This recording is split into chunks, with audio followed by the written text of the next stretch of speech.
तो कहते हैं ये वैराग नहीं है, वैराग है, वैराग नाम है त्याग का 5-25 माह ये सारे शरीर में और इसी में हम रहे, इसका नाम वैराग है। कैसे है कि एक सीप बनती है, सीप में मोती बनता है, एक कीड़ा होता है, सीप एक जीव है। जैसे ये शंख आपने देखे होंगे, ये भी एक जीव से बनता है, ये ऊपर का कवर होता है, उसका शरीर होता है। ऐसी एक सीप होती है और वो खारे समुद्र में रहती है और खारे समुद्र को वो ग्रहण नहीं करती, उस पानी को ग्रहण नहीं करती मोती बनाने के लिए। आकाश से स्वाति नक्षत्र की बूंद गिरती है और उस समय उसका मुंह खुला हुआ होता है, तो उसके मुंह में वह एक बूंद गिर जाती है, फिर वो मुंह को बंद कर लेती है और उसी समुद्र में गोते लगा रही है। तो इसी प्रकार जो संसार भगवान से दूर है वो खारा समुद्र है, और जो सीप यानी जो भक्त आत्मा परमात्मा का नाम लेकर अपना मुंह बंद कर लेती है, संसार की नहीं सुनती, उसकी बातों को अपने अंदर नहीं जाने देती, तो वो राम नाम का मोती बनाकर परिपक्व कर लेती है। तो यहां बताते हैं कि वैराग नाम है त्याग का। नो त्याग करना, किसी की सुननी है नहीं, कोई तुम्हें बांटा कहे जाओ भाई तुम अपने राज्य हम और भक्ति करें, ये है त्याग वास्तव में। ना किसी का बुरा माने है, कोई गलत कर रहा कह ले भाई तेरी इतनी सोच है, और अपने उद्देश्य से दूर ना हो, उसे वंचित ना हो। फिर क्या बताते हैं, परमात्मा के पाने की विधि। जैसे सूरज के आगे बदरा ऐसे कर्म छयारे, प्रेम की पवन करे चतु मंजन जल के तेज नयारी। ओए होए, अब वही पॉइंट आ जाता है कि सूजय नहीं सदन सुख सागर, बिना प्रेम बैरागरे। जब तक हमारा प्यार हमारे हृदय में रोना अपने भगवान के प्रति नहीं जागता, तब तक हमारे बीच में कोई मैल शेष है। और उस मैल को हटाने के लिए, उस मैल को कम करने के लिए ये सत्संग रूपी, ज्ञान रूपी, पांचों यज्ञ रूपी सुमरन, ये सभी व्यवस्था उस मैल को काटने की ही दे रखी है। ये जितना कटता जाएगा उतना प्रेम परमात्मा में प्रेम आपका बढ़ता चला जाएगा। जैसे सूरज के आगे बदरा ऐसे कर्म छयारे, प्रेम की पवन करे चित मंजन वो झलके तेज नयारी। है जैसे सूर्य के सामने बादल आ जाते हैं और सूर्य का प्रकाश नजर नहीं आता, ऐसे आत्मा और परमात्मा के बीच में पाप कर्मों के बादल छाए हुए हैं और प्रेम की पवन करे चितमंजन। राम नाम का वो सिमरन जो दे रखा आपको, सतनाम कहते, उसके ऊपर तो आपका चित्त मन लगा रहे। और प्यार की पवन जैसे हवा चलती है, बादलों को इधर उधर फेंक करके सूर्य का प्रकाश चमकने लग जाता है। प्रेम की पवन करे चितमंजन झलके तेज नयारी। वो परमात्मा आपको दृष्टिगोचर हो जाएगा, आपके जो पाप कट जाएंगे, आपके बीच में जो पाप कर्मों की द्वार, अज्ञान की द्वार है, वो हट जाएगी। अज्ञान की द्वार ज्ञान से हटेगी और पाप कर्मों की द्वार जो है वो इस सब भक्ति विधि से हट जाएगी। जैसे सूरज के आगे बदरा ऐसे करुण छयारी, प्रेम की पवन करे चित मंजन वो झलके तेज नयारी।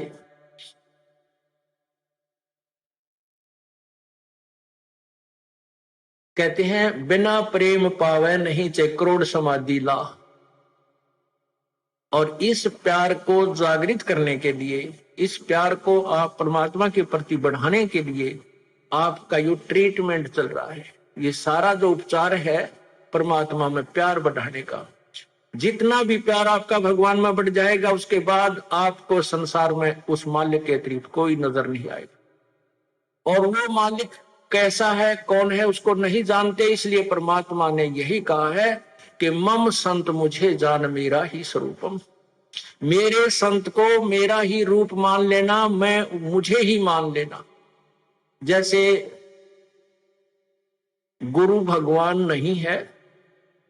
गुरु तो भगवान को मिलाने का, प्राप्त करवाने का एक मीडिया है, लेकिन वो पूर्ण परमात्मा का कृपा पात्र है।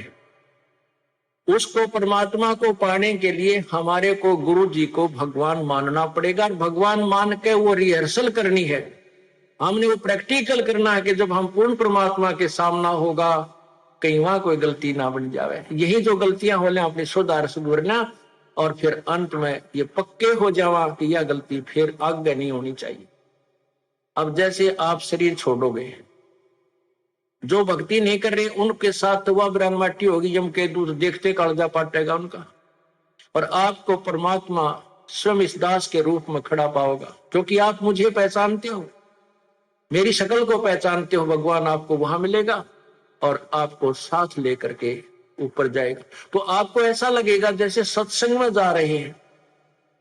वहां पर भी ऐसे ही मेले भरे होंगे, परमात्मा की लीला होगी, और वहां फिर तुम कोई गलती कर दोगे, क्योंकि यहाँ परमात्मा बहुत समय तक आपको फिर रखता है। इस 21वें ब्रह्मांड में, एक यहाँ इस एक ब्रह्मांड में अलग स्थान है परमात्मा, वहां भी आपकी पूरी ट्रेनिंग लेगा।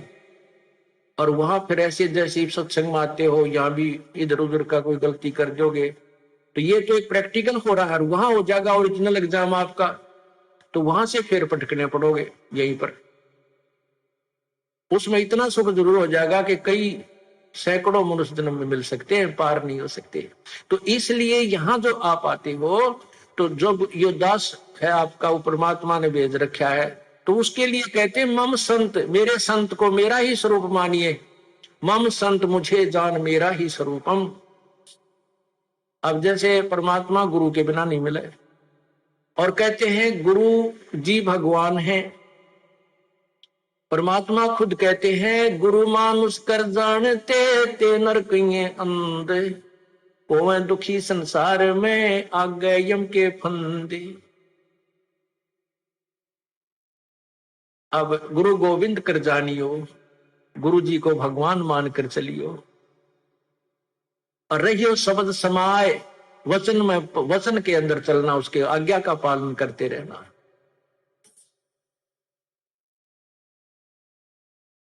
गुरु की आज्ञा आवही, गुरु की आज्ञा जाव, कह कबीर सो संत है आवागमन नसाए।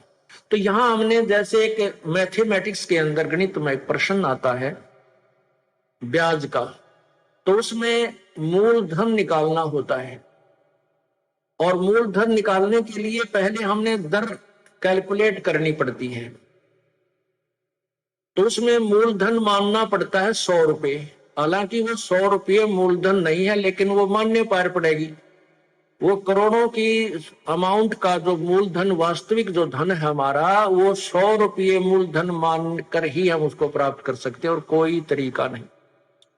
तो उसमें मान लीजिए मूलधन 100 रुपये, 100 रुपये मूलधन मानकर फिर हमको उसको ओरिजिनल मूलधन को प्राप्त कर लेंगे जो करोड़ों की संख्या में है।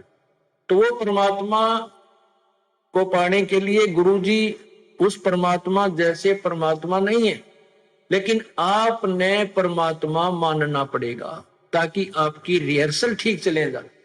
ताकि आप ये सोचो कि जब भगवान के सामने हम जाएंगे, जिसके इतने गुण सुनते हैं, और उस परमात्मा से हम मिलना चाहते हैं, वह हमारा कैसा शिष्टाचार हो, कैसा बोलना चालना हो, कैसा व्यवहार हो, कैसा उमंग हो।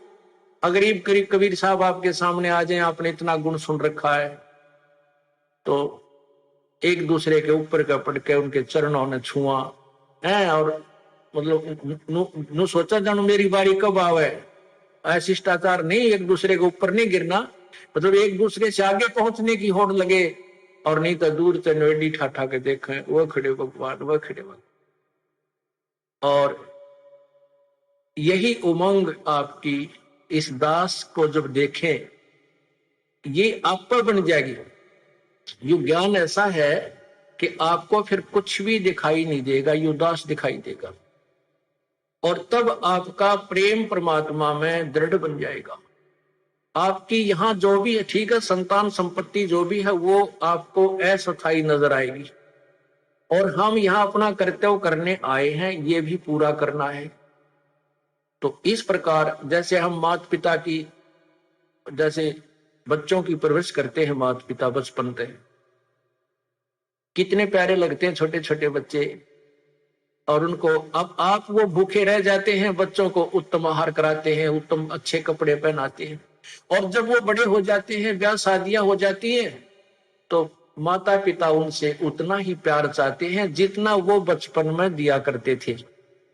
अब हम उतना प्यार उनको नहीं दे पाते, ये भी हम पाप कमा लेते हैं।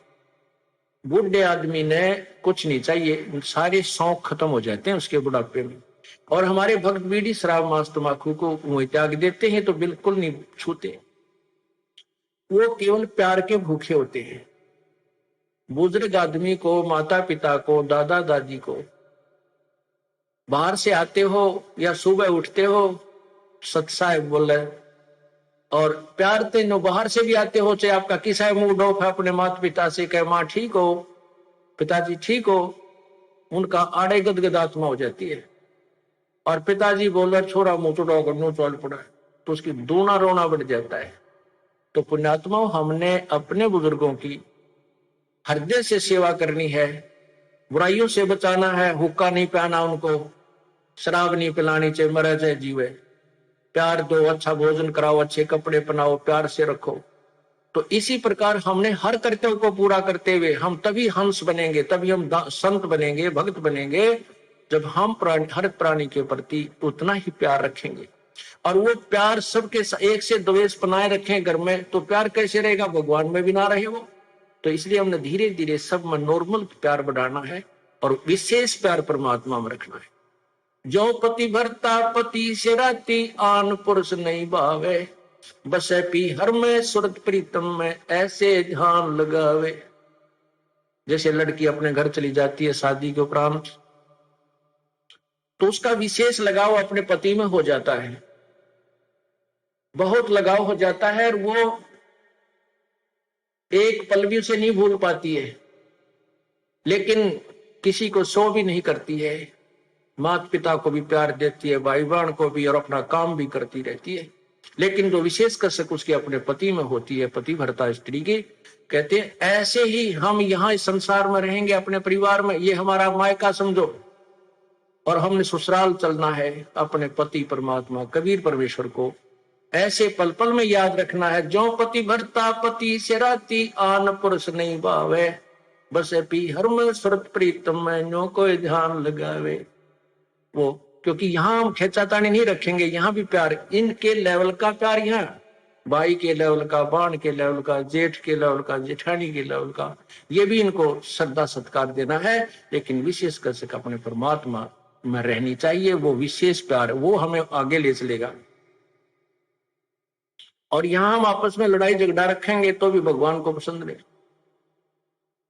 जैसे एक लड़की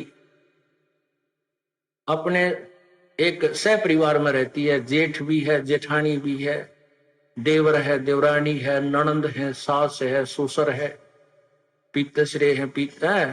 तो इस तरह हम फिर वो लड़की इतनी शिष्टाचार में रहनी चाहिए। अपने पति से तो प्यार है ही है, वो तो बिल्कुल उसमें को नो डाउट, क्योंकि उसका और उसका आजीवन का संबंध है। और लेकिन अन्य परिवार के सदस्यों से भी उसने मनमुटाव नहीं रखना चाहिए। जैसे जिसका सत्कार जो ड्यू करता है, उनको डिजर्व करता है, अवश्य देना चाहिए। तो वह पतिव्रता नहीं कलियारी हो जाएगी। फिर अगर वो प्यार नहीं देगी, वो शिष्टाचार नहीं रखेगी, आदर सत्कार प्रेम से नहीं बोलेगी, तो घर में आग लग जाएगी। तो ना भक्ति बने ना कोई और बने। तो इस प्रकार हमने हर दृष्टिकोण से अपने जीवन को नरक ना बना करके, यहाँ का स्वर्ग तो हमने घर बना लेना चाहिए, और सतलोक में अपने चल पड़ेंगे, वहां जाकर सुख सारा मिल ही जाएगा।